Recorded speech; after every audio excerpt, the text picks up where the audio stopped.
In today's episode, we interview Ben Kitchings of the History Voyager podcast. That's right, we're doing our first interview. Stand by, true believers. Here comes another episode of You're Not My Father.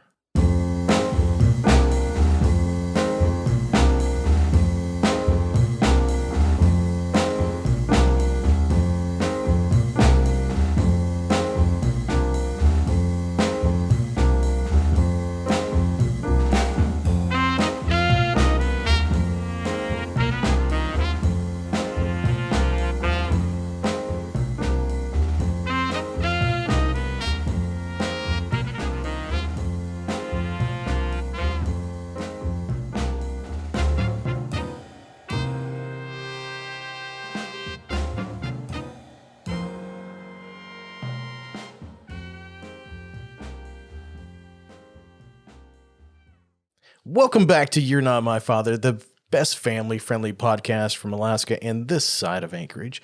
I am your host, Thomas Brando Greenman. I am a father, a husband, and my curiosity and the mistakes have given me a world of experiences that I want to share with you, and maybe even make you laugh. So our podcast is made for you to learn something positive, something that you can apply to your life as a parent, kid, or otherwise. So without further ado, let's do this. Today's show is not sponsored by anyone, but if you've got some money and you want us to help you spread the word on your product, drop us a line at facebook.com/YNMF show. In this episode, we'll be talking with Ben Kitchings of the History Voyager podcast. For those who don't know who you are, Ben, could you tell us a little bit about yourself and your podcast? Okay, well, my podcast is called the History Voyager podcast. I refer to it as an oral history of now. I started out as a deep dive into the Spanish flu and COVID-19. At one point, I was the 15th most downloaded podcast on COVID in any language in the world. Wow. That's incredibly humbling. I used to get emails all of the time that were like, "Thank you for saving my family's life," blah, blah, blah. Just really humbling stuff. I have a background in what I'll call the media. I used to be a entertainment reporter who stumbled into the housing crisis of 2008 before it was called that. So I don't know if I was the first journalist that wrote about this, but I was the first one I was aware of that was writing about there's a thing going on here with the economy. And this was like in 2005, 2006, way before that went on. I have a master's degree in history. And like I say, one day I just decided I'm going to talk to people about this crazy time in which we live. My podcast is in the top 10% in the world. I'm deeply humbled by that. If anybody wants to come on my show and talk to me, again, I like to talk to average people, but also content creators and just really anybody. If anybody wants to come on my show, I'll give my email for my podcast and he'll put it in the description. Absolutely. But So yeah. Ben, tell us about why you started that podcast. I've heard the story, but our listeners haven't. Well, okay. There's two parts. I was on Twitter one day and I got into an argument with a podcaster who shall remain nameless, not him, but his wife. And he's a very prominent podcaster. And I got into an argument with her. And it wasn't about anything stupid. It was about how the party in power loses seats in Congress 2 years later. That's just a fact. Okay. That's a politically scientific fact. And I was arguing with her about that. And she just didn't believe it. And I couldn't believe that she couldn't believe it because she had a PhD. And I thought, okay, I have value to add to the podcast space. right? And then the next thing that happened was I was in the doctor's office for some reason, and the nurse was talking about COVID, and except she didn't call it COVID, she called it whatever the real medical name for it is, and she was really worried about it. And this was like November of 19 or so. And that's when I started looking into it, and I thought, well, I could do a podcast about the Spanish flu because I love history. I could, and so I learned about the Spanish flu, and I learned a lot about it. And I did a, if you go all the way down in my podcast episodes, that deep dive is still there, and I'm proud of it, and it still gets listens today. But I made my podcast into one of the, it's in the top 10% in the world, and I'm very proud of that. But I see it more as an oral history of our time, and I'm going to will it to a museum later when I pass away. Well, let's hope that's not anytime soon because Oh, yeah, I'm healthy as a horse. well, I'm super excited to have you on the show. I think while Yeah. our shows are dissimilar, I think one of the core themes that probably runs through both of our shows is that we're trying to preserve some history. Um, in our case, my case with "You're Not My Father," it's more of that fatherly advice. When I say fatherly, it's more of an Mm, honorific. It's not necessarily yeah. you have to be a male, but it's that type of advice, that stereotype. Yeah. So I've got some questions for you, and Okay. Ben, thank you for being on here because you have the dubious honor of being our first interviewee. So Oh, wow. Cool. um, I've got a list of questions, and some of these may be super great, and some of them may not be. But let's just kind of start off with the first one. How Okay. important do you think having a father in your life is? Well, I mean, I could tell you the research, but I think my dad is super important to me. I, I like my dad. I respect my dad. We disagree on a lot of stuff. Some of that has to do with generation type of things. Some of it has to Mhm. do with I grew up in a major city and he did not. Um, he grew up in a small town. I grew up in, I live in one of the biggest cities, biggest metro areas in America. So I think that's a lot to do with it. Um, So, uh, so he had that kind of wisdom from small town that he was trying to apply to you, who was living in a bigger city. well, like my dad will say things like, what was the thing he said the other day? And I was like, damn it, that's good advice. Shit. uh, I'm sorry, I didn't ask if this is not safe for work, but It's okay. he said, what was he?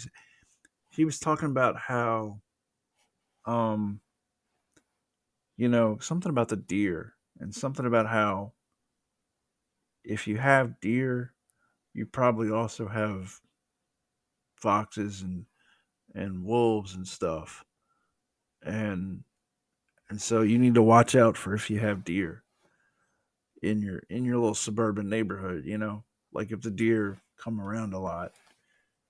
And post COVID, the deer basically run the streets essentially. Uh, you know. Yeah, it kind of sounds like a post-apocalyptic movie. You see I've seen a couple of them, I think, where there's the lone deer wandering the vegetation of some major metropolitan city. Well, here's something, and I mean this. I don't know if this is going to make your cut or not, but here's something right in the beginning part of the pandemic, like or April or May of 20, was I was sitting out on the front step or on the front landing, and I was thinking, honest to God, I was thinking about a whole lot of nothing, like just nothing, and just noticing how peaceful it was. And I thought, honest to God, I thought, I wonder if if those Roman soldiers on Hadrian's Wall, right at the end there, right at the end of the Romano-British period, I wonder if they ever thought this is what the end of the empire looks like. Jesus. I've got a kind of similar COVID story. Yeah. Whenever I think things started just kind of getting ramped up and we had closures and Mm, there was certainly a lot of unanswered questions. Where I mm, used to live, we were we were just off of a really busy highway. And so you'd mm, hear cars day and night, day and night. mm, And, it was still winter here in Alaska mm, and I was outside and it was getting kind of warm. It was about, I'd say probably around this time of year. I think it was like March or April, something like that. But, going outside and listening to the traffic and I could count, minutes that would go by before a car would mm, pass. And normally it was mm. just, car after car after car. And that Yeah. that silence in between the cars and that diminished, you know, amount of cars coming by was pretty telling. It was like, this is serious. Yeah. Yeah. But I anyway, remember I remember something my dad was a teacher oh, was he? when he was working. Was he a history teacher? No, he taught what is the word? I'm trying to think of the politically correct word for this today. He taught special ed. He taught Okay. in the parlance of the 90s, they would call it behaviorally disturbed. Oh, gotcha. Yeah. I don't know what the word is for that in 2022. So sorry, but he used to talk about all the time about how um be thankful that you have your mind, Yeah. because he would work with kids that didn't have their mind. Like didn't have I can't even imagine being 15 years old and already just not having, like, the brain chemistry was just off. It wasn't like it was drugs or something, like it was just the brain chemistry was just not right, Right. you know. But he used to come home and talk about, some of these kids, I don't know how they're going to make it, you know. But I think my dad would, so he was in law enforcement when I was growing mm, up. And, mm, he would routinely tell me stories about some dumb kid who had done something stupid.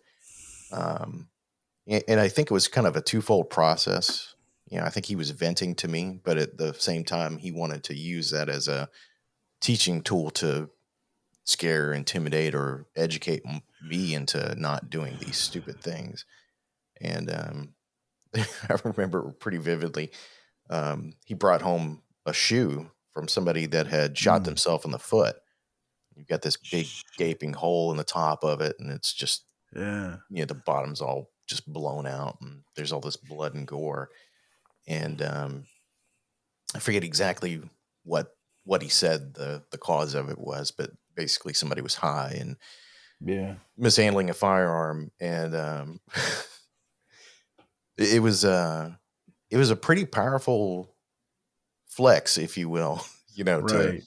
come Yeah. to your kid who I must have been like 7 or something like that. I couldn't Yeah. imagine doing that to my 7-year-old, but um, here you go. This is somebody stupid and F this and S this and all these other words. And, he's upset that this happened.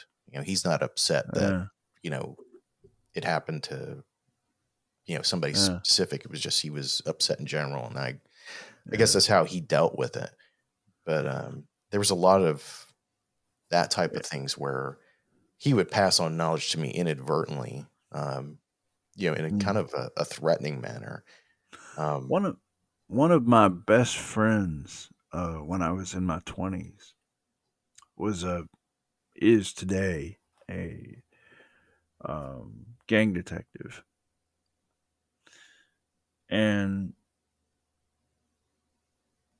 he used to talk when he was just a police officer and starting in the gang detective situation, right? But when he was just a patrolman, he used to talk to us about, the stuff he sees every day, just every single day. And the thing that he said that always stuck with me was don't ever call the police unless you mean it, Mm. because you never know, like, if we're having a bad day, Oh yeah. like, you don't know because you're just introducing you're introducing another person who basically sees the way he said it was, it's like I see things every single day that you can't even imagine. And you want me to come settle a little argument with your little woman, right? With your, you know what I'm saying? Right. No, don't do that. You know? Yeah, I've heard some stories, here recently of Yeah. police officers who are one particular example. So I was in the Mm. Anchorage PD's Citizens Academy Yeah. right whenever COVID happened. One of the officers, I forget what division he was working in, but anyway, he told a story. He was like, there was this particular night, and he had to work all these calls, and just because somebody calls, he's got to go. He's got to go respond. And I Mm. think it was something very benign, like somebody had lost something, or um, I think the real one was an older lady who had caught her husband watching porn, and she wanted him arrested. So he goes through all these different calls that Yeah. just aren't really meaningful, and he gets another call of something suspicious going on.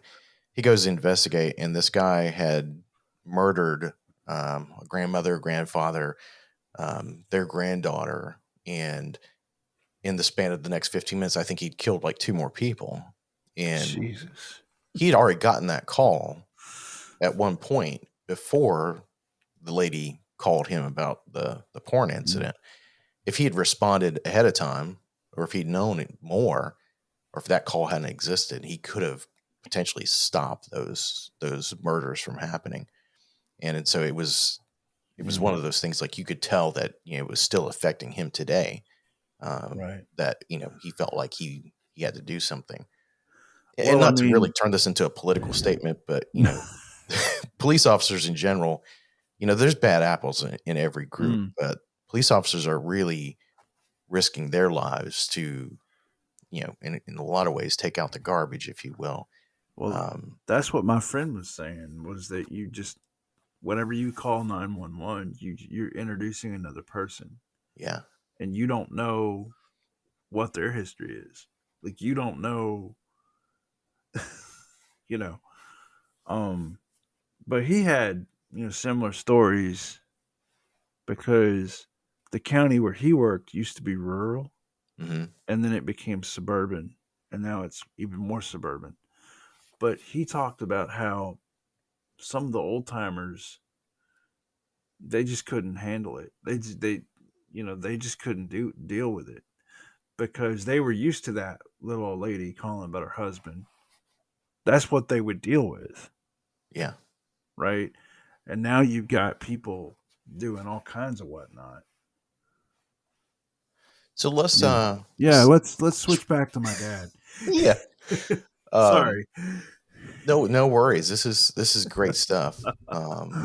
So what's the best advice your father ever gave you? Well, like I said in the email, the best advice I ever got wasn't from my father, it was from my mother. And it was to play Barbies with your little sister.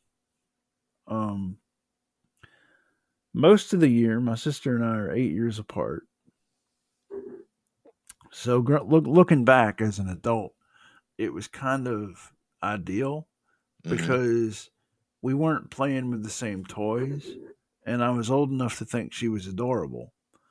So, I would play Barbies with her, and over the year, like we became friends as she got older, and we're friends today. So that's the best advice I ever got. Um, the best advice my dad ever gave me. God, he told me so much. I hate to Well, I say this, mean, but I'm still thinking about the deer comment and how deep that yeah. wisdom is. I'm actually making notes over here, and I'm just Uh, like, wow, what a jewel of wisdom that is. oh, there was other stuff too. Like, there's some I forget the flowers but there's some kind of flowers. Like, I'm not a gardener, but there's some kind of flowers. If you plant those close enough to your, I think it's tomatoes or squash or something, like your squash won't come in right. Hmm. Stuff like that. I mean, my dad's he's never earned a nickel in his life from gardening, but I would say he's a gardener. He was a gardener first and a teacher second. That's how I would have said it. So speaking of teaching, what's the best skill he ever taught you? I mean, aside from what a father teaches every son, which is how to go to the bathroom, Right. which how to be polite to people. Maybe that's a useful skill. How to be my dad, and I don't mean this in a negative way. My dad is a very so I investigate things. Hmm. Um and I don't want to say like my dad is a suspicious person because he's not. But he did teach me to why does somebody think that? Like why would somebody say that, Ben? Why is that going on? Like like you know how like you could have a neighbor who's up to something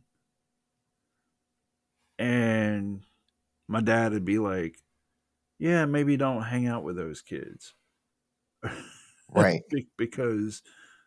because reasons. I think we've all gotten that kind of advice from our fathers, Mm, like, don't yeah. hang out with these kids. I couldn't Well, tell you how many times I've gotten that. see my dad, he when I was younger, my dad would teach those kids when they were older. Like he saw those kids as they got older. Hmm. And so like for example, when I was a child, we lived in this subdivision and I don't know the backstory behind this entirely, but there was like a family, like a extended family.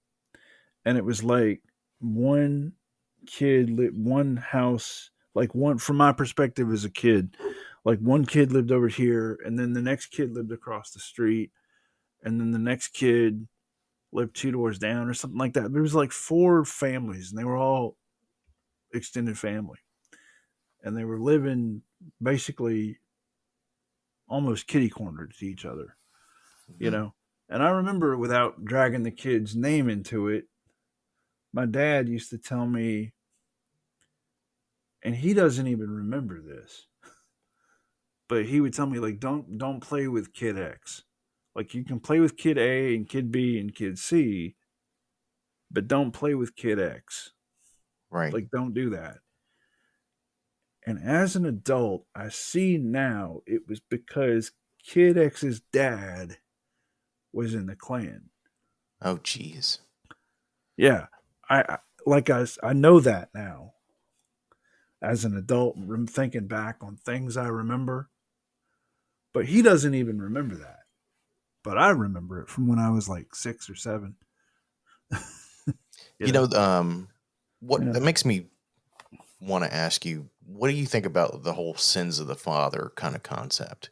Because, for your dad to be like, don't play with those kids. Obviously they live with their parents. So there's that. But Yeah. what do you think about the sins of the father kind of concept? Do you think that's one of those things where it's impossible to get away from that, or Here's what I think about that. And I'm not okay. Here's what I think about that. I live where I live in the world because my grandfather on my mother's side wrote letters to this young lady that he met in high school, and they married, and they settled in Atlanta. And so I live in one of the largest metro areas in the country because he fell in love with his high school sweetheart.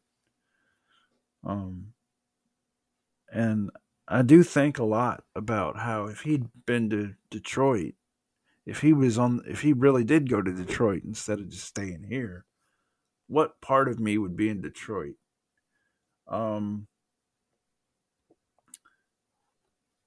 One of my best friends in high school, in college, was the grandson of a man who had been a prominent bootlegger. Okay, a very prominent bootlegger, and his father. So my friend's father was also a prominent bootlegger, but nowhere near as infamous as his father was. Right? Hmm. Okay. And by the time you got to my friend actually married an IRS agent. So, and they have actually like she'll have hilarious conversations with him about, the reason your daddy never locked the doors to his car was because everybody knew that was your daddy's car and nobody wanted to steal it. Think back to your mom, your mom locked the doors to the minivan. Lo- Yeah. you know, So, do I believe in the sins of the Father? Sort of. Um, I believe that we make decisions that other generations have to deal with. I do believe that. Yeah. For Yeah. me, it's kind of a hard. I don't know. Like me growing up, I feel like, my dad. And not to disparage him in any way, he's not the best person in the world. At Mm, least in today's society. If you look at the 2022, you know, status quo, I wouldn't yeah. really classify him as like a super amazing person. But back in the 70s, early 80s, I mean, he was pretty damn amazing. But now Yeah. it doesn't really wash that way. Yeah. Um, but I think for me, I've tried to steer myself away from some of like his sins, I guess, if you will, and the things that he does bad. Um, Well, but here's something that I do want to say, not as a son, but as somebody with a master's degree in history who spends an awful lot of time thinking about history. Every single person, if you live long enough, is going to see their way of life from earlier in their life questioned by society. I mean, it's just the reality of the situation. Um, you know what I'm saying? yeah, Everybody who lives long enough is going to see that. Um, like would either one of my grandfathers be thought of as uber progressive today in 2022? No. Um, but not to get too political, but I mean, who knows what the world's going to be like in 20 years, honestly, I know we're you gonna know? be really old. Well, and I said this on my podcast. We will be chronologically, but I don't know. I mean, the way the medicine's working now, I don't know what some of the things I hear on my show. We're going to be living in straight up science fiction in 5 years. I'm saying, I'm just saying. Now, when you say science fiction, like the utopian science fiction or the Terminator version. There's a guest I had on my podcast that's working on curing Alzheimer's, and they're making real inroads into that. Um, he knew somebody who was They were working on curing heart disease, and they're making real inroads into that. If you take those two killers off the table, um, we're going to have a whole new set of problems. But you know, dying of heart disease and Alzheimer's won't be one of them. Yeah, that would be amazing. Yeah. So Yeah. I've got a few more questions for No, you. go ahead. Go ahead. I've got. No worries. I looked. I looked. I've got like 5 hours for you. So um, how often do you talk to your dad? Do you talk to him every day? Is it, once a week? every day, just Every about it. day. Just about it. So tell me why you talk to him every day. I'm genuinely curious. Is it just one of those things like you've always talked to him every day, or do you think Yeah. like is it now I mean, in your age like you want to? there's no real reason. I've had a lot of friends pass away Hmm. from drugs or from. I had one friend that was shot. I've had. Let's see. I had a friend that got shot. I had a friend die of cancer, up and die of cancer for no real reason that anybody could figure. Uh, I had a friend die from drinking. The guy I used to make movies with died from drinking. Um, I've had a lot of people die, so I know to talk to the people you're around. Make memories with the people you have. So is that something that you kind of came across in more recent years, or has that been like a truism that you've had all your life? Well, my first looking back, honestly, like looking back, I thought a lot about this. Looking back, death has been around me all my life. My first friend to die was like when I was 10, you know? That's an early And age. yeah, and then I had when I was in high school, or was it middle school? I don't even I didn't go to middle school. We did elementary school and then right into high school. Um I had a friend who got a blood transfusion back before they screened for AIDS or whatever. And so he had AIDS from a blood Wow. transfusion. So he died from AIDS. And then I had, like I said, I had a friend die of a stroke at the age of 34, um, which that's bizarre. Um, Actually, one of my best friends in college,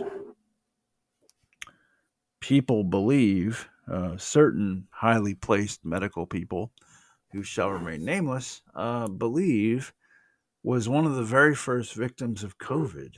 So there you go. I'm glad that you don't live in my neighborhood, Ben. Why? Because I'm the Grim Reaper. you know, Whenever you talk about having a friend die from AIDS in the '80s, I mean that like first thing that comes in my mind is like Princess Diana and that watershed moment, I guess, of her going and touching AIDS patients. There was a whole lot of fear. I mean, that's a lot of heavy stuff to put on a kid. Yeah, The I've had a lot of death, and plus I played sports all the way from. I started when I was. We haven't even talked about that. That's the coolest part about me, I think. Um, we so when I was 7 years old, I became a goalie, and I discovered that I could read an offense before I could read. And so by the time my body caught up to what my mind could do, I took 11 other people on a ride that lasted for years. But out of that, I had uh, a goalie. The reason I got the starting job was the goalie passed away. He died of an aneurysm Wow. as a child. That's bizarre to think about. Let's see. I had so out of that group, one of them was hit by a car as an adult. Let's see. One of them was shot. That doesn't even include my friend that was shot. So technically, I had two friends that were shot. Uh, So when he you're wanted, talking to your dad on a regular basis, and yeah, I'm yeah. Back to assuming my you're dad. telling him about these things, what is he telling you? My mom said a month ago that she thought about it and she was like, I had no idea you've seen this much death in your life. You know? Yeah. I mean, Yeah. I've only had a few people that I've known like die, Yeah. in my life that I knew or was close to, and Yeah. by comparison, like, yeah, you kind of do seem like the Grim Reaper. I mean, Well, it's that's what my sister calls me. But yeah. yeah. My dad has a saying. I've always been an overthinker in a lot of ways, and maybe a little too concerned with the world and things that I don't have control over. And my dad, I think I asked him about death one time, and he was like, what does it matter? I Oh, think he I've got it. his philosophy was is that whenever he pulls up to the finish line, he doesn't want to be in like a perfect shape and great looking. He wants to be burned up with a drink in his hand, just completely falling apart whenever he crosses the finish line. Uh, Oh, I've got a funny story about that I learned as a young man, a child. So I used to be goalie, right? yeah, And the league I was in, like I was really good. Yeah, I was really good. I won't bore you with how good I was, but I was really good. And so there was some roster manipulation that had to happen for reasons I don't quite recall right now. But it was like I was on this other team with my rival, the only goalie that could touch me statistically, you know. And for reasons I don't remember, both of us were on the sideline. And even though like I knew I would be back on my team next week, I still took this game personally, you know. I was still emotionally invested and all that, right? right. And so I was mad because like the the backup goalie was really stinking up the joint, like just really terrible. And I look over at this guy that was just this amazing goaltender, like just an amazing goaltender, and he was just smiling. He just had this zen look on his face that I've never forgotten. And I said, why aren't you mad? You should take pride in this. You should be proud of your work. You should be proud of your position. And he said, because I was thinking about my mother's tamales. And I was like, well, why aren't you mad? And he was like, because I can't fix anything right now. As soon as the coach taps my shoulder, I'll try and fix the situation. But right now, I'm thinking about my mother's tamales. I And love tamales, so now I'm thinking about his mother's tamales too. well, so the kid who told me that was 14. So imagine being that wise at the age of 14. Yeah, I mean, I was not anywhere close to being that wise at that So, age. but yeah, that is some wisdom right there from a child. I have struggled to remember that every single day ever since. You know, don't worry about situations you can't control. And this is why I do this podcast. And I'm glad that, I mean, you essentially talked me into doing an interview sooner rather than later in my podcast career. But it's stuff like this, Yeah. I hear from people is, it's rather poignant stuff. And I wish that people had told me whenever I was growing up. I had this idea when I was going to do a podcast. I had this idea that I was going to do a high concept history podcast like Dan Carlin does, or like Patrick Wyman. But then I would talk to people promoting my show. I would talk to people about their lives off air. And I realized that was the show. Honestly, I realized that we're going through something in 2022 and 2020 and 2021 that's just bonkers and needs to be memorialized somehow. Okay? And that's the truth. Yeah. Yeah. That's the truth. Yeah. I've got another question for you. Okay. And I already, for people that are listening, I've already kind of gotten an idea of what his thoughts were. So it was really a kind of a question and answer that I'm like, I need more clarification on this.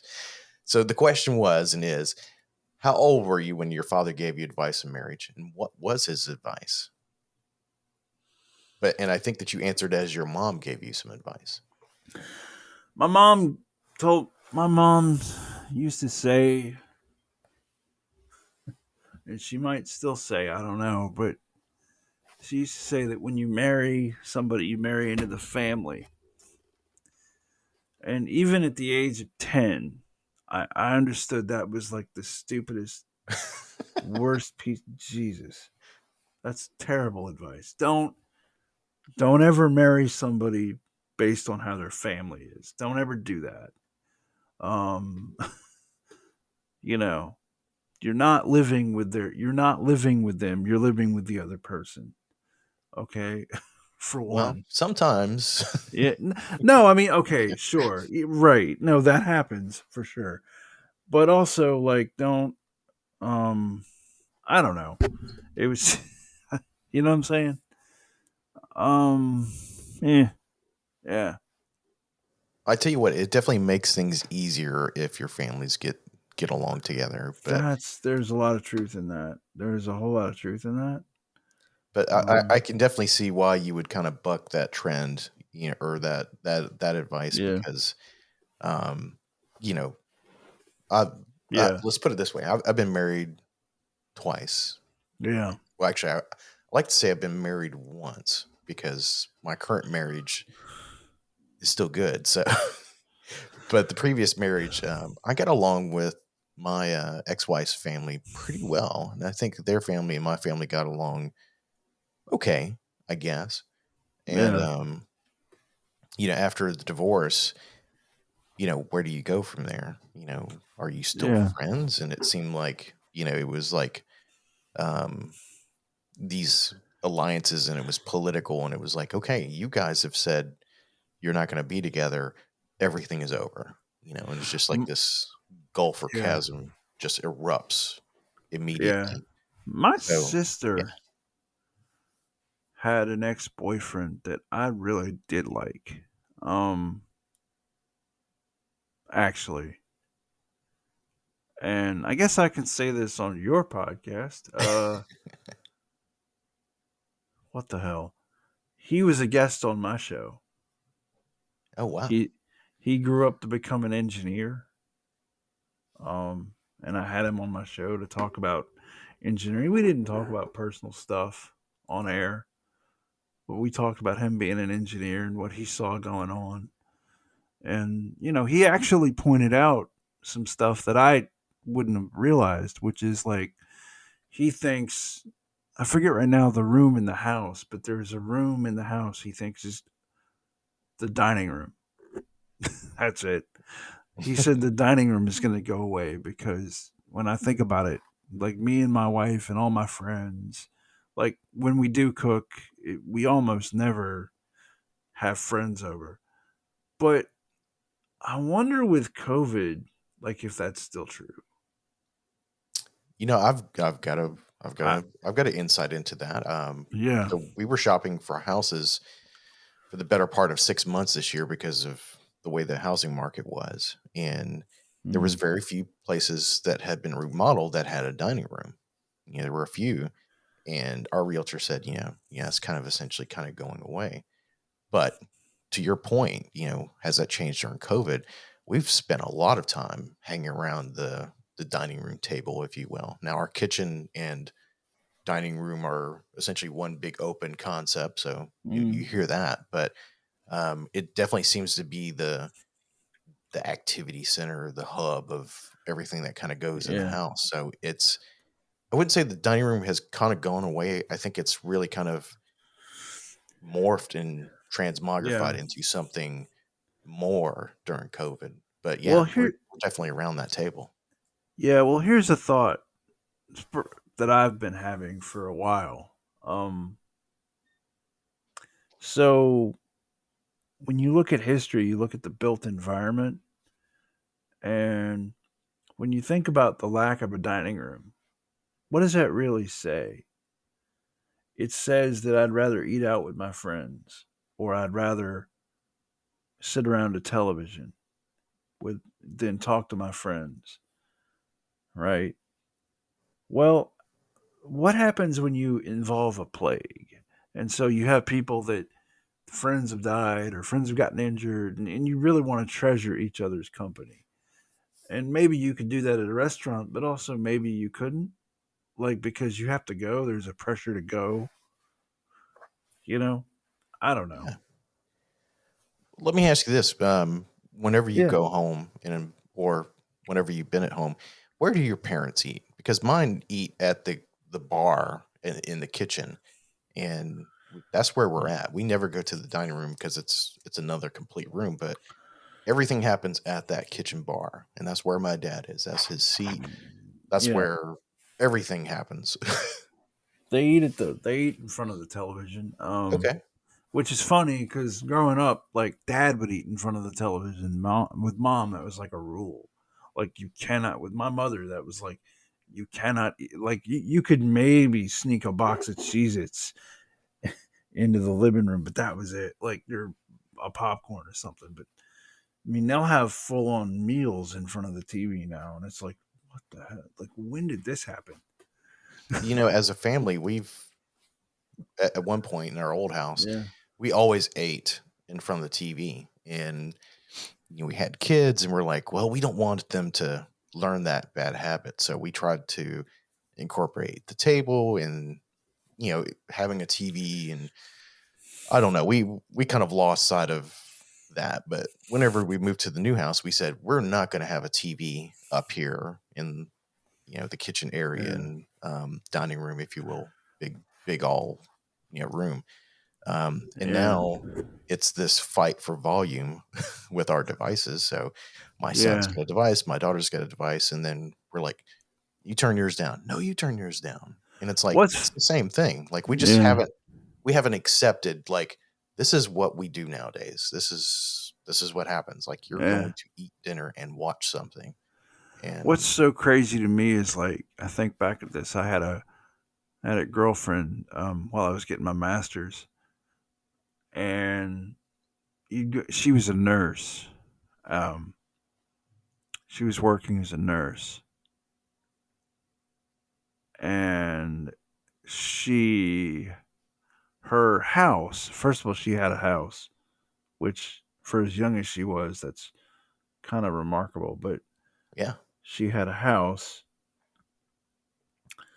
Well, I remember going over to it, and I'm a really good cook.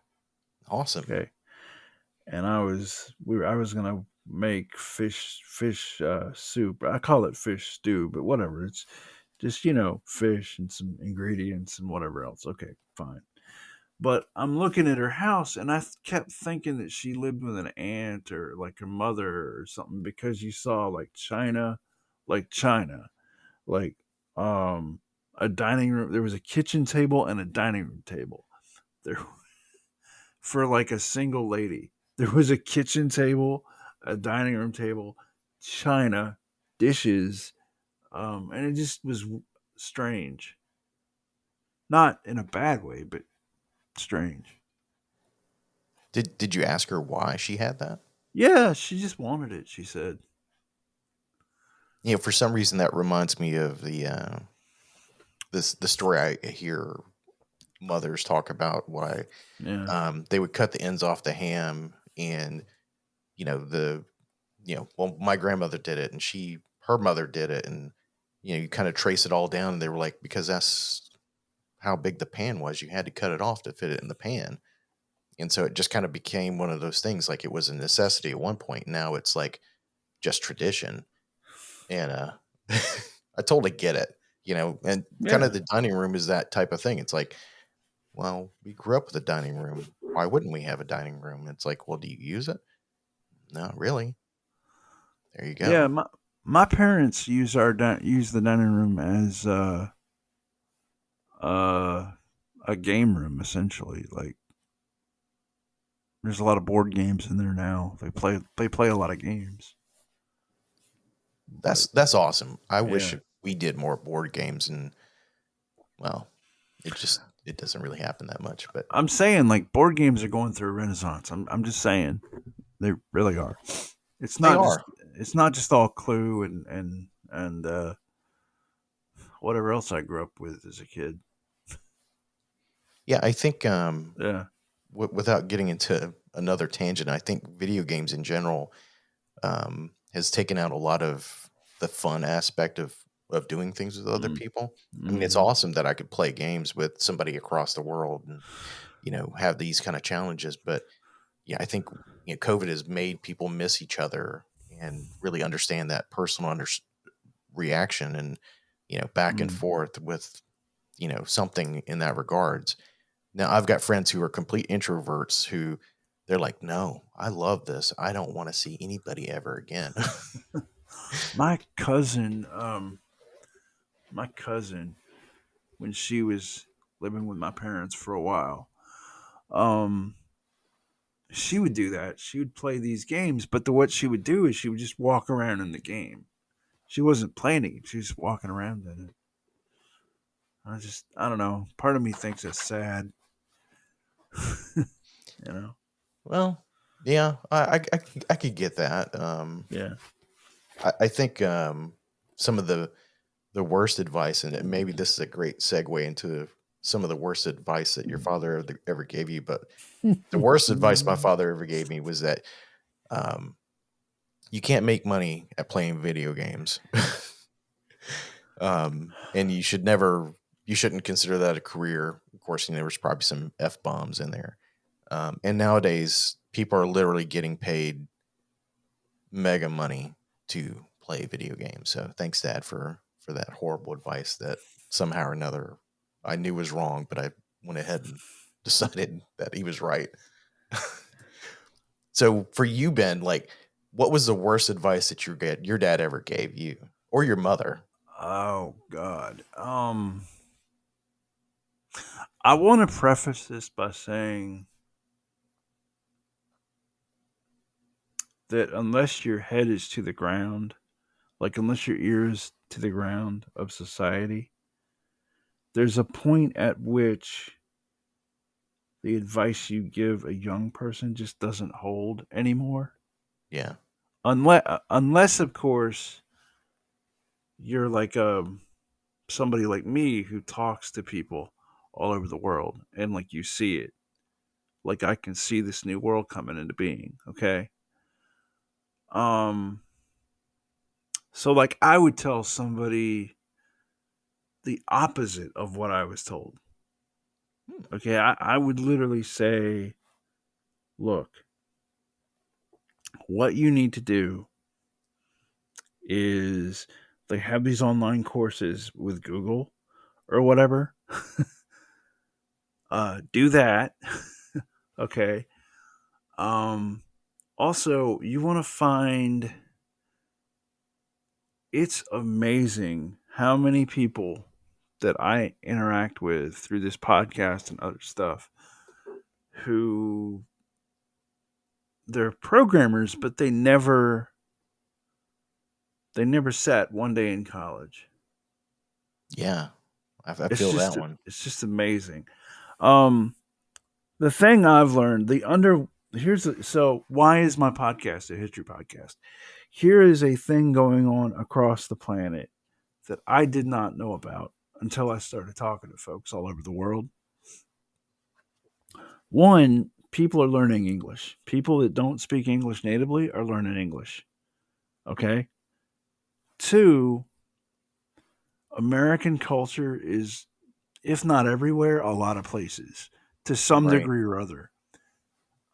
Three,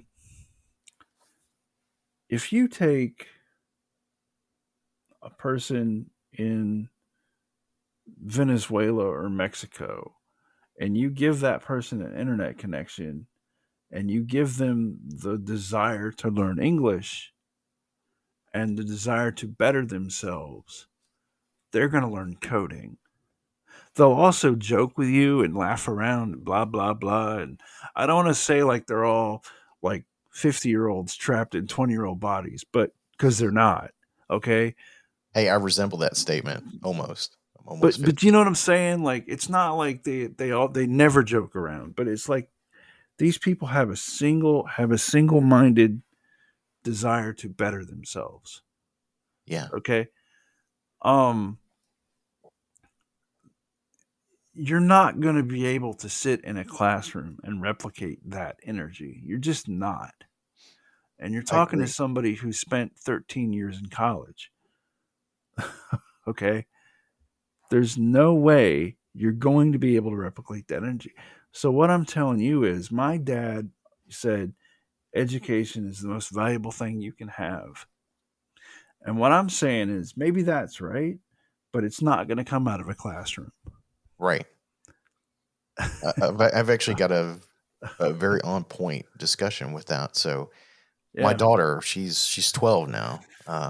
She really likes video games. She likes drawing. She likes anime, which is Yeah. pretty on point for most 12-year-old girls. But she told me she wanted to be a game programmer. She wanted to make Mm. games. I was like, okay, cool. So she's telling me about her school and how they have a course curriculum and all that stuff. And I immediately tell her, I'm like, it's probably not what you want. And so I kind of tell her, like I've got a background in IT and, you know, like I dropped out of college for multiple reasons, but I got way more relevant experience, better experience than most Yeah. colleges would have because that curriculum's old. What's happening new in tech is, the latest greatest is what you're going to have to keep keep running. You have to kind of keep up with them every day or else you're just going to fall behind. But I was telling her, I was like, okay, well, we need to find you the latest, greatest game development tools and whatnot. So it was pretty much an eye opener for her. Even for me, I was like, Yeah. oh wow, look at all the things that have changed since the last time I thought I had an interest in this.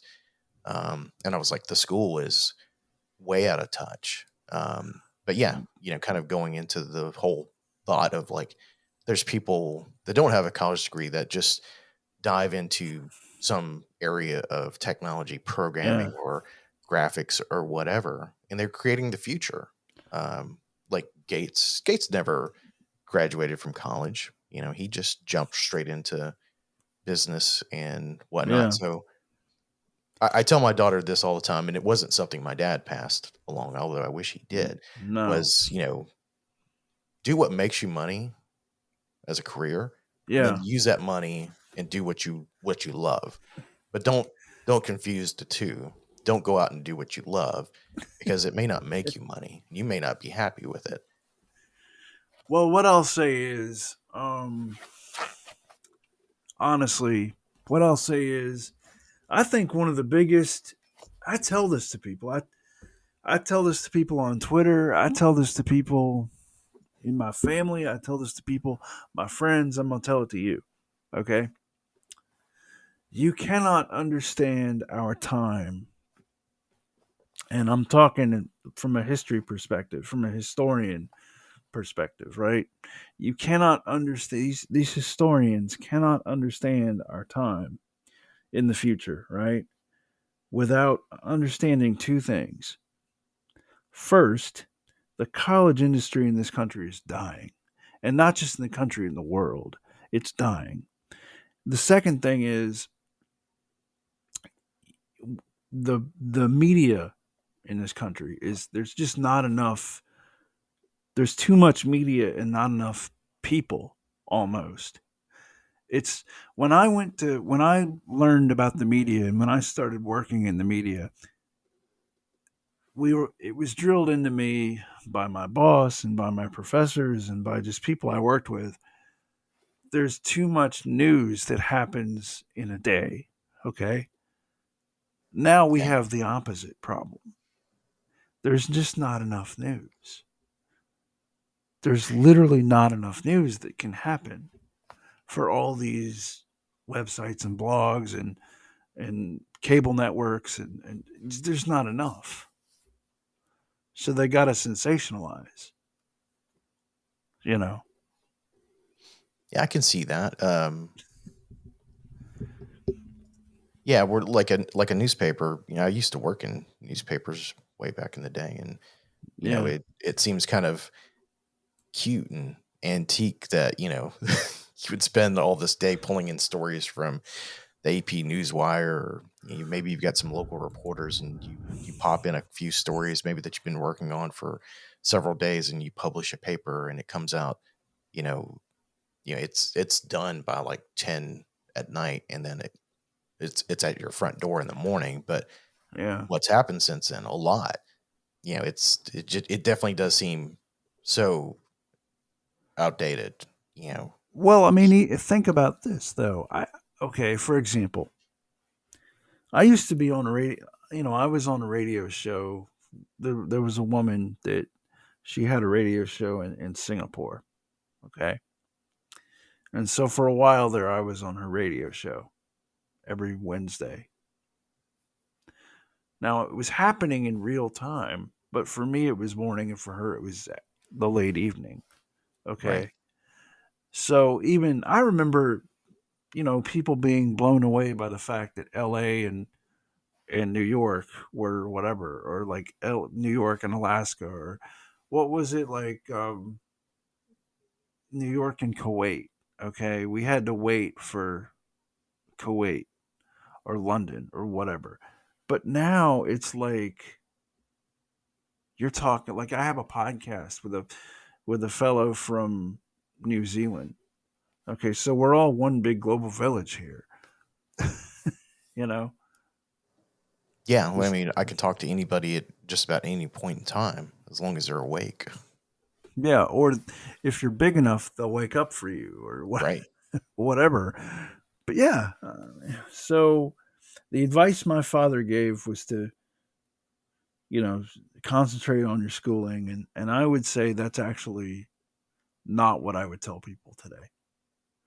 And I would even say that schooling is actually where when I was in school, it was like a lifetime of learning situation. Whereas now it's just like a basic level and go out into the world and catch as catch can kind of thing. And do I think that's fair? No. Do I think that's a sane way to do things? Not really, but it's how it is. you know? Yeah. I mean, I would totally agree with you. My father was, more of, he was blue collar. I mean, he had a few degrees that he got through the military and whatnot. yeah, But he was very much a hands on kind of person. He would rather teach you a skill, but he was still, yeah. you're going to go to college and you're going to do this. And um, it was pretty conflicting to see, that kind of blue collar attitude, but still like you need to do it the smart way. Don't do what I did. Um, But so see, I, that made sense for then and doesn't make sense for now. It's like, right. in a way, we're going back to the 40s or you know what I'm saying? In a way, we're going back to the future. Love that movie, by the way. Well, I meant that as like we're going back, we're going forwards, but we're looking backwards. So as You a know, you as know. a student of history, I always kind of see things as being cyclical. Um, and a lot of people, I don't know, maybe they think of cyclical history as more of I don't know if I would think that they would think it's a cop out, but they just kind of, you know, that type of thing, whatever. I see. Where do you sit on the whole cyclical nature of history and humanity and people in general? I mean, this is kind of sort of related from a fatherly perspective. Well, Maybe. here's what I see here. So like I said an hour ago, I did a podcast on the Spanish flu. Okay. Yeah. Um, and I said this. I'm going to release it today. I already said this, but there's a lot of books that were written about the Spanish flu 20 years ago, 30 years ago, even 10 years ago. And they all talk about how, like, we in the forwards, they all talk about how we know better. Okay. Right. Because we're smarter or whatever. Um, I've got neighbors that don't believe COVID's real. I'm for real. I've got neighbors who don't believe it's real. I've got I talked. Well, okay.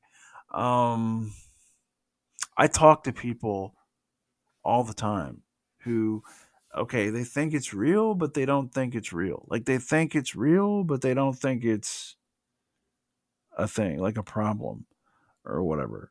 Right. So there's a part of me, the part of me that sat in master's classes and learned how history doesn't really repeat itself. There's a part of me that says, yeah, okay, it doesn't repeat itself because we have microchips and we have this and we have that. But in another way, it kind of does because, you know, we're the same animal. Yeah. We still have stupid people making stupid decisions, and you have Yeah. some people who are Yeah. struggling to get to a better place. Um, Yeah. I like the saying, "There's nothing new under the sun." And That's totally true. when I first got into history, uh, it was a great history teacher of mine, Mr. Ivy, and he told me Mm. that saying, and he kind of gave us a good way to relate to people. Is we're all the same. If you look back in history, like Admiral Nelson, Lord Nelson, he's having an affair with some lady, and he's married. It's I think he even trivialized it. It's like something you would see on Jerry Springer or whatever. The only things that have changed really is maybe the technologies, the dress, and these other things. But at the core, we're all human. We have to wake up, and we've got to use a bathroom, and we've got bills to pay, and we want love, and we want money, and we want power. And there's these kind of prevailing universal truths that are always be the things that make us up. And to me, I was like, that's awesome. So yeah, George Washington's not some dead old dude. So one of the big, I guess, like one of the big changes in history that we don't think about too much because it's already happened and we're just living with the consequences is this idea that adults have to be independent. Hmm. That didn't used to happen. Okay. Like, so the concept of, in fact, they used to call it wage slavery. They used to call having a job and supporting yourself with a job wage slavery. Yeah, And do you know when that stopped? I'm not sure if that's really stopped. I have that thought sometimes myself. No, it stopped around the time of the Civil War. Oh, Uh huh. So that's been a big change in society. So that kind of gets us off the kind of the cycle path. hmm, But here, where you have So one of the things like I've seen in my podcast is there's just tremendous income inequality in this country, Right. especially like in the tech sector and the college, like the education sector, the adult education sector, so the college sector, right? And so you have professors that can't live away from mom and dad, but you have 20-year-olds who are making $300,000 a year. Right. So that's new. That's totally new. And I don't know if that's going to.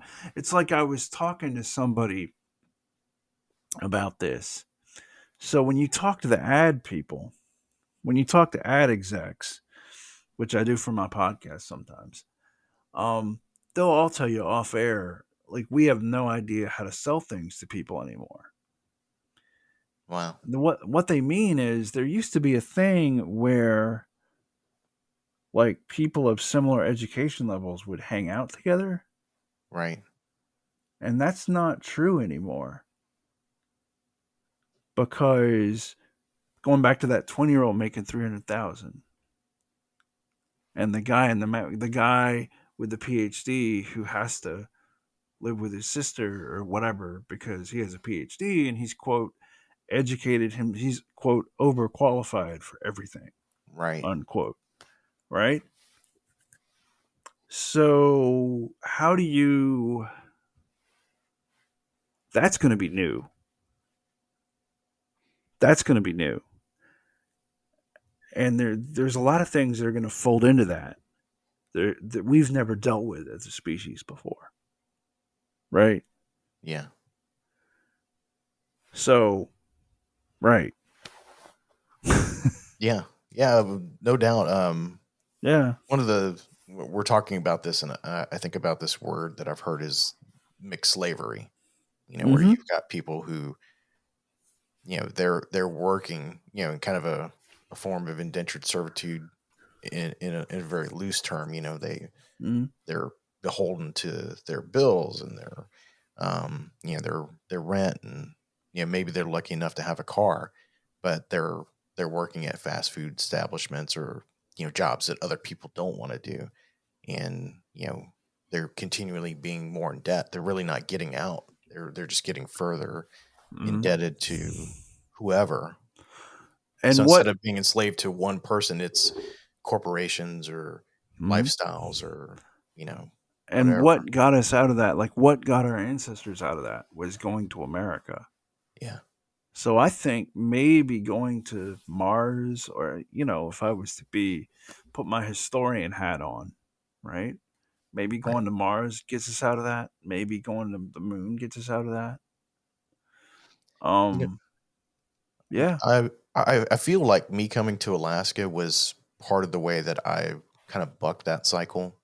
Um, Yeah. you know, kind of like people coming to America, you know, the frontier, you know, people don't want to go, you know, Mm, maybe, you know, it's a place that, mm, you know, is just, you know, there's opportunity there.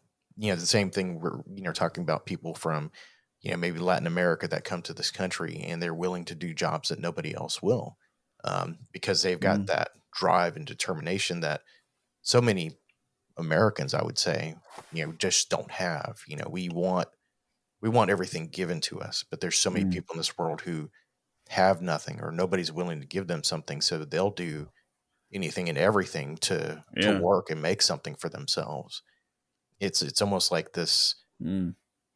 title shift of, you know, I was But given everything, and but see now. the other but see on the other side of that, if you take somebody smart enough to get a PhD and you get them realizing that this system that we currently live in doesn't honor what I have, but I can get what they say they want,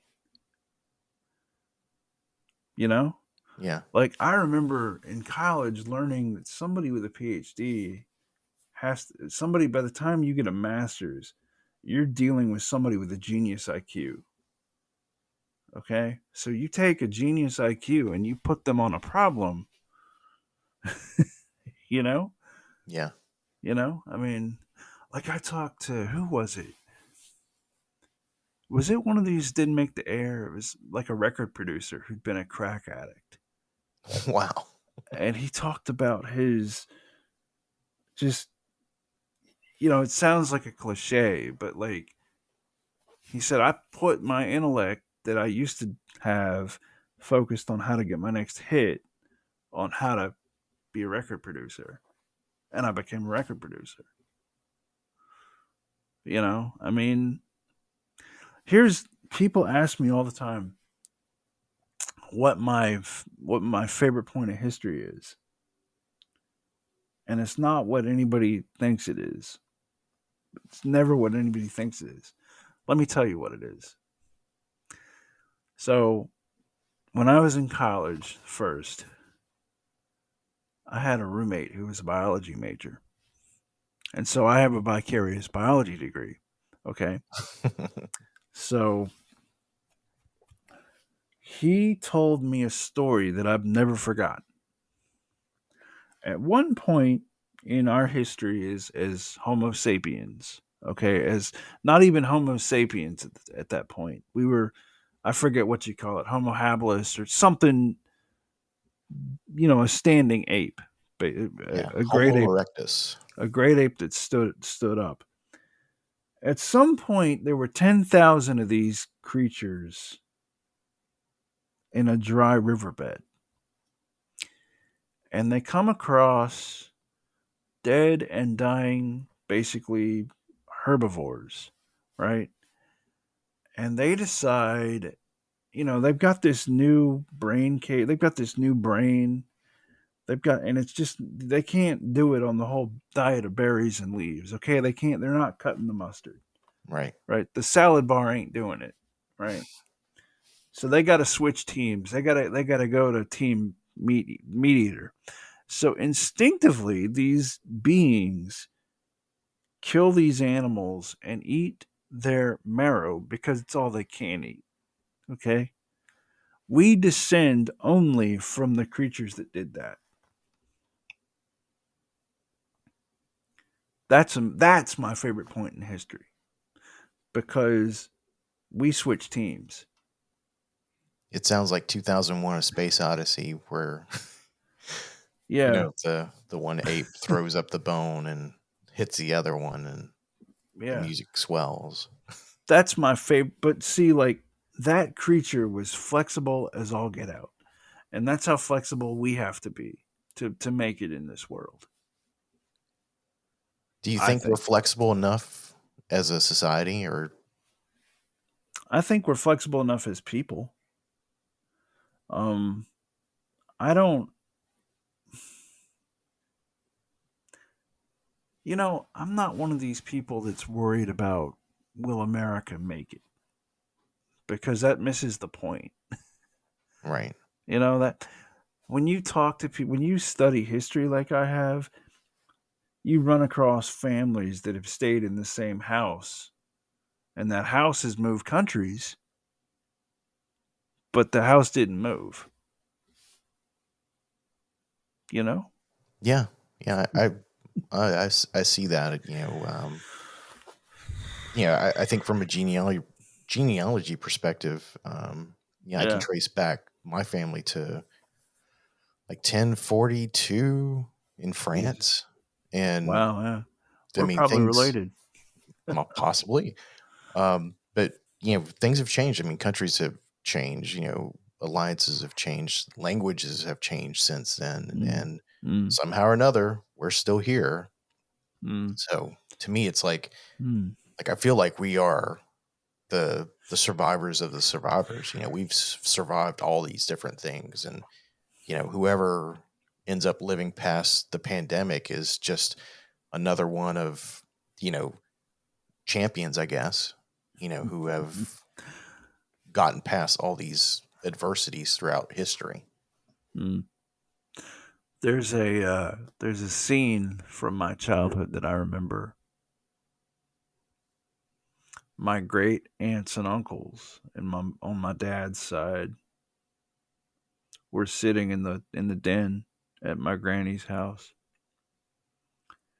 and they were just sort of all staring off into space, you know. And I remember that more now because they went through the Spanish flu, they went through the Depression, my uncles fought in World War II. You know, two of my uncles led charges on D-Day, you know. Yeah, what would I they say to us now? They'd probably be like, hey, suck it up. I don't You know got cuz this. I've talked to people off air about some pretty bonkers things going on with COVID, like bonkers things. Um and I don't know, probably none of that I could share with you on this podcast. But yeah, no, when you scratch the surface to what's happening, there's a lot of bad happening. There's a lot of good, but there's a lot of bad. You know. Yeah. And honestly, I'm thankful for you and your podcast, Hmm. and people that do that same type of similar thing, who are trying to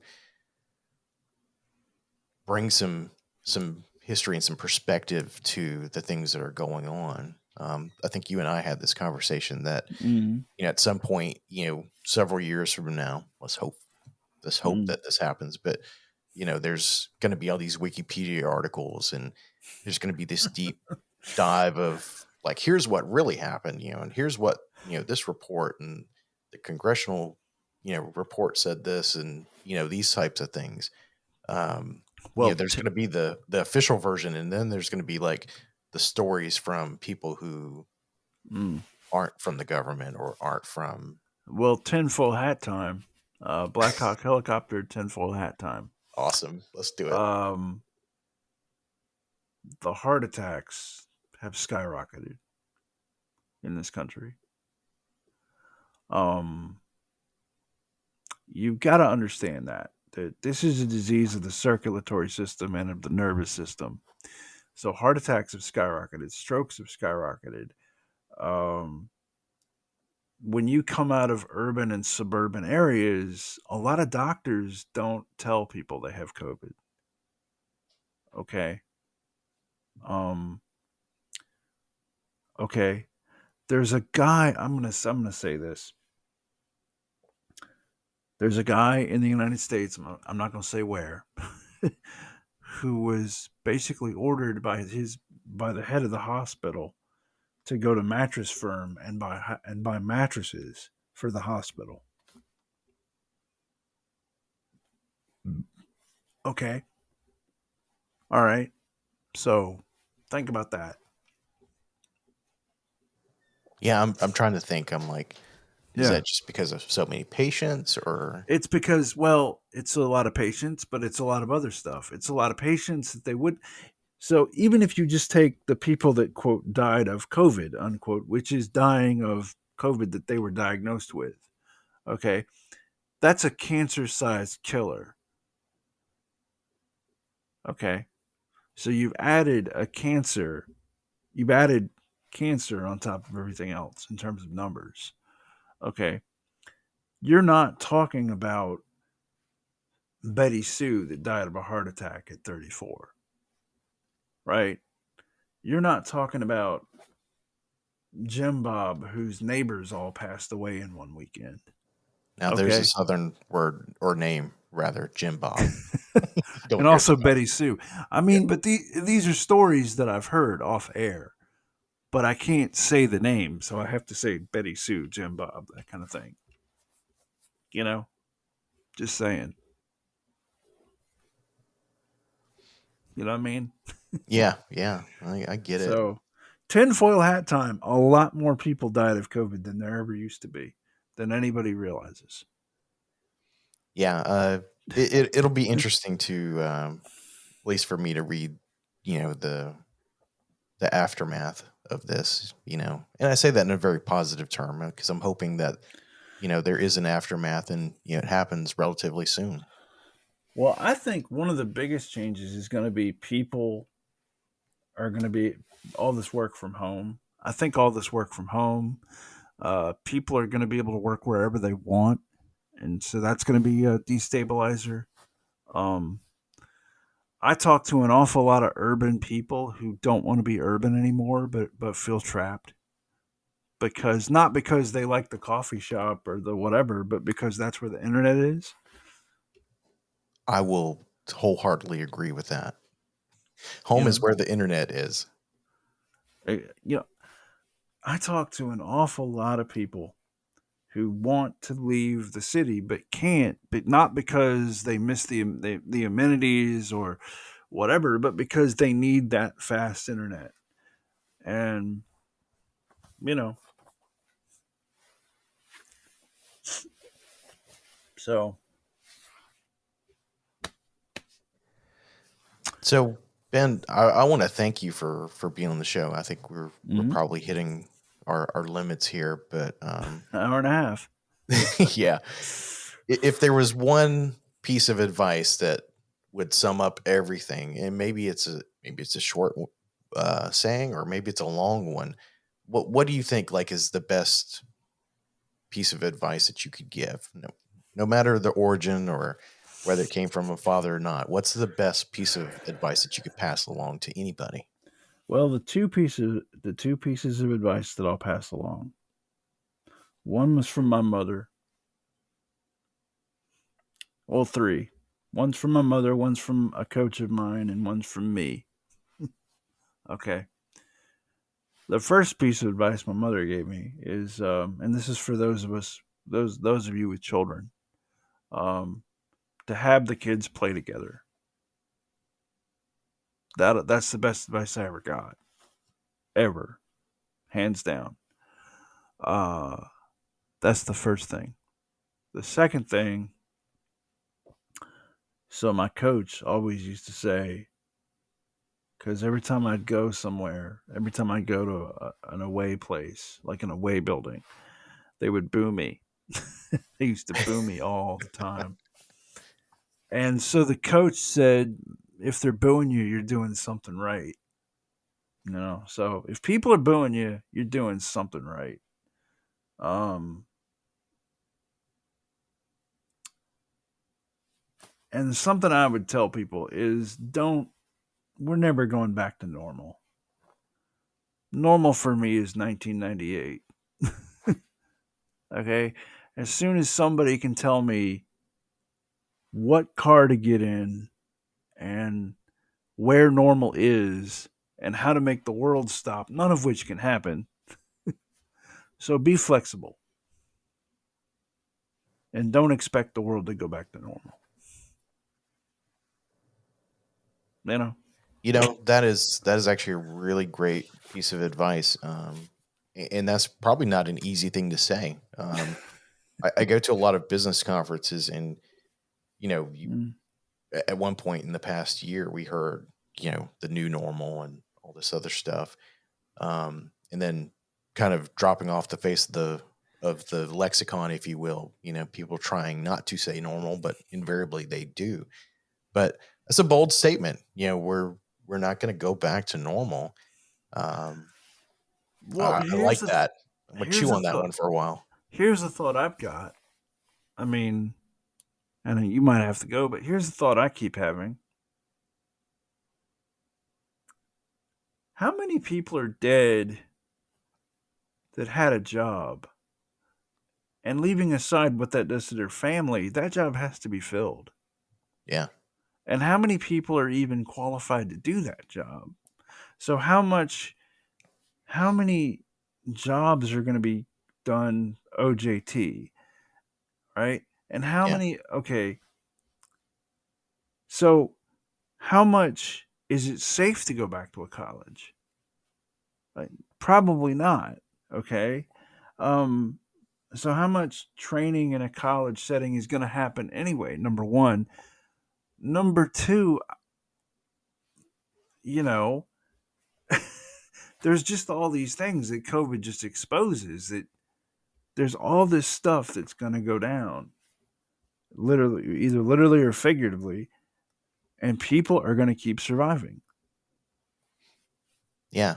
So it sounds like we're pretty far from normal, and it doesn't look like we're going to normal anytime soon. Well, who was it? I had a friend of mine say like something. I thought, holy crap. Like, he was talking about how the job that he had, okay, this was before the pandemic, but it illustrates the point, right? He said that his job was to hire people. Okay, his job was to write job listings and hire people. And there were just certain jobs that he couldn't fill because nobody had those qualifications that he could legally hire. And it was being a welder, right? Yeah. Like, he couldn't legally hire a welder, but he could go to Home Depot and get one tomorrow. That's what he said. And he said, that's what you need to do, is don't be sending people to learn this and that. Like, look at the world around you and what does the world need? You know? Well, I agree. But the world needs a lot more understanding and situational awareness, I think. Yeah, oh, for sure. Well, I don't know how much of this is going to be on the cutting room floor later, but this was fun. Well, I think most of this is going to last. I think this is a great conversation, and kind of one that needs to be had. But I thank you for your time today, Ben Kitchings of the History Voyager podcast. His website is thehistoryvoyager.com, and you can find him on Spotify, Apple Podcasts, and anywhere fine podcasts are sold. Castbox. I tweet that link out now on Twitter. I'm at Ben's Charlie on Twitter. Yeah. But hey, thank you, Thomas. This was awesome. I wholeheartedly agree. You can be on my show anytime. Same. That's it for another episode of You're Not My Father. Be sure to subscribe to us and get your weekly dose of You're Not My Father. We're available on Apple, Google, Spotify, Anchor, and more, anywhere fine podcasts are sold. Now, if you found this podcast useful, please spread the word on social media. Tell your friends, your pets, or anybody else who listens to you, including Godzilla. You can also follow us on Facebook.com/YNMF show. And so that's it for us today. Remember, if you're a fan of us, then by God, we are a fan of you.